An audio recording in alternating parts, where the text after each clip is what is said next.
haven't seen Muhammad since the day he was blindfolded and handcuffed and taken away from his family.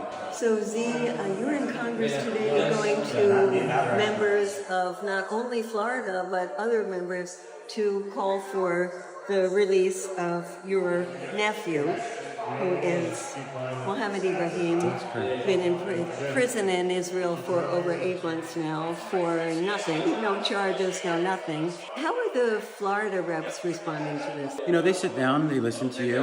Unfortunately, the actual reps aren't here. We're sitting with staff members and maybe even interns. But we're doing our job as a family to advocate and bring Muhammad's name up to them, let them know we know who they are and they need to know who Muhammad is. But also to know about his first cousin, Saifullah, who was beaten to death by settlers 3 months ago, where no one has been held accountable. And they're both American citizens. They're both American citizens. They're both minors. Mohammed was arrested when he was 15 years old. He just turned 16 in prison. You have no contact with him. We haven't seen Muhammad since the day he was blindfolded and handcuffed and taken away from his family. It's been 8 months. We're not allowed to have a phone call, no type of visit. We're not even allowed to write a letter. Well, I think it's absolutely horrific that Israel arrests these minors and then keeps them on no charges. And it's even more horrific that our government doesn't do anything for an American citizen, a kid that was arrested by the Israelis and held with no charges and in horrible conditions. I've heard some of the things that he's lost a lot of weight, that he has scabies, that conditions are awful.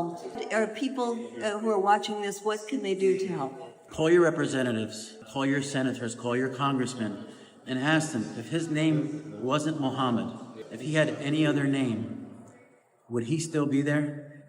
We've seen prisoners from Italy, Venezuela, North Korea, adults. We saw an IOF soldier, an American, who a deal was negotiated where he left through the Egyptian side. Our White House stepped in and he's home. Why is Muhammad different? What's so different? Were there any other children that would still be there? Or is it just because he's a Palestinian-American that there's that double standard, even when it comes to kids?